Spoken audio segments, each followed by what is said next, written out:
Well, hello. Here I am, alive in Chicago. I know I look exhausted. I'm looking at my eyes in the camera going, oh, they're going to look at me and think I've just been out being wild. But actually, I just didn't get much sleep last night with the severe weather warning. We actually ended up okay in Chicago.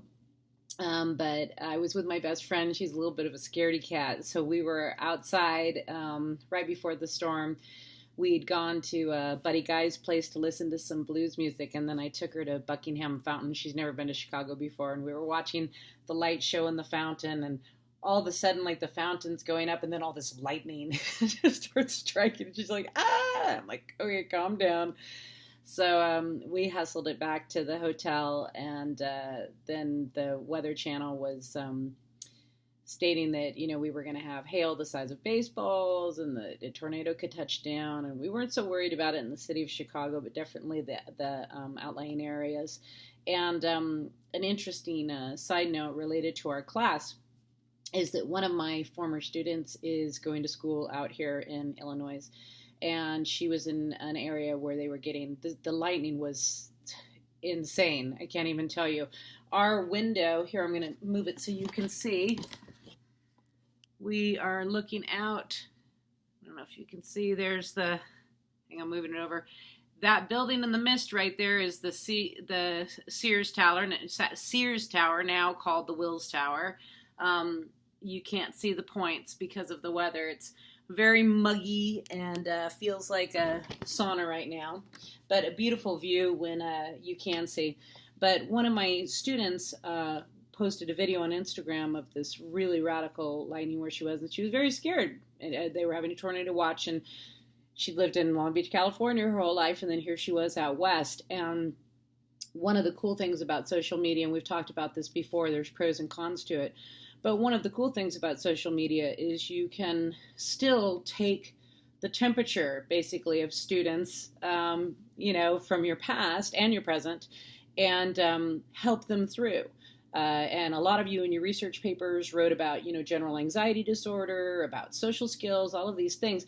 And you can put this into play with your students even after they're out of school. We make such a difference to them. And a lot of people don't realize that. And then they have an experience with their student and they're like, wow, I guess I did make quite an impact.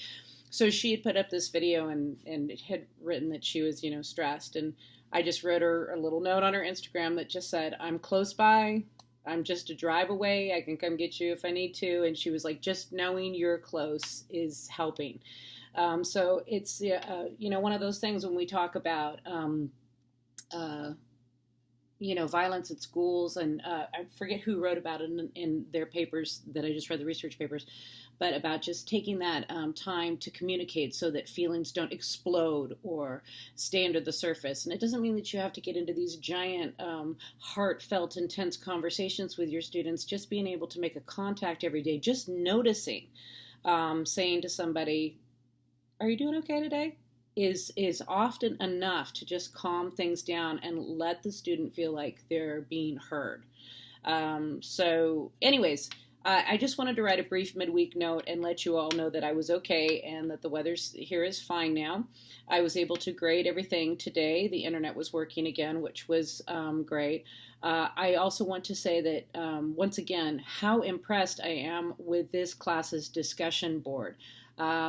I haven't been writing notes, but in my next video, I'll probably do some shout outs about things that you've put. But all of you are just really thoughtful and you're responsive, very reflective, super intelligent, really interesting to read the threads.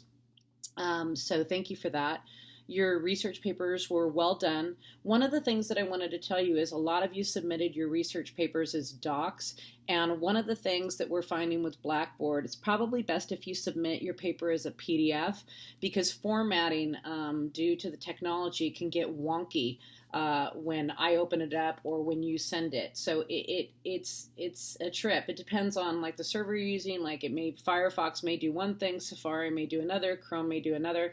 But I know now, and I don't ding you on it. I can see when the formatting has gone wonky because of the actual submission and not because of something you did. So if you hear that again in the future from a professor, or you want to try it, try PDF, and that should fix the problem no matter what you send it in. Anything else? Oh, I refixed the link for week 6. Once again, I wrote to you in your announcements. Make sure you always tell the instructor right away, even if you feel like you're going to be the repetitive person, tell them. One person had said something about a link being funky, and so I just thought, oh, maybe it was just, that one person, and they got it fixed.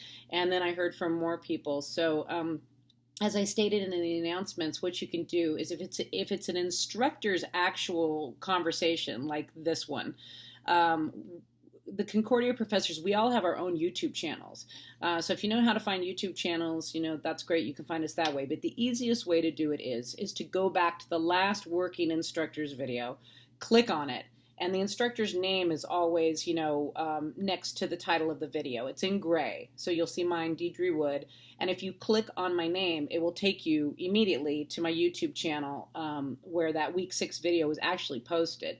So something was just weird with the link. I'm not sure what. I checked it. I always check it when I post it, and it went, and then all of a sudden it didn't. So I don't know what happened. And I apologize for that. So I think that's everything. I just wanted to do a little check-in because I feel very distant from you over here in Chicago and feel like I haven't been able to communicate as much this last week. You're all doing well. I hope you're all out of school now and winding down a little bit, and we're getting close to the end of the class, and everybody's doing great. Thank you for the good writing. Thank you for the good discussion boards. I am checking email, but like I said, it's sporadic depending on, where I am and what's going on. I'm leaving, I'm heading home tomorrow morning.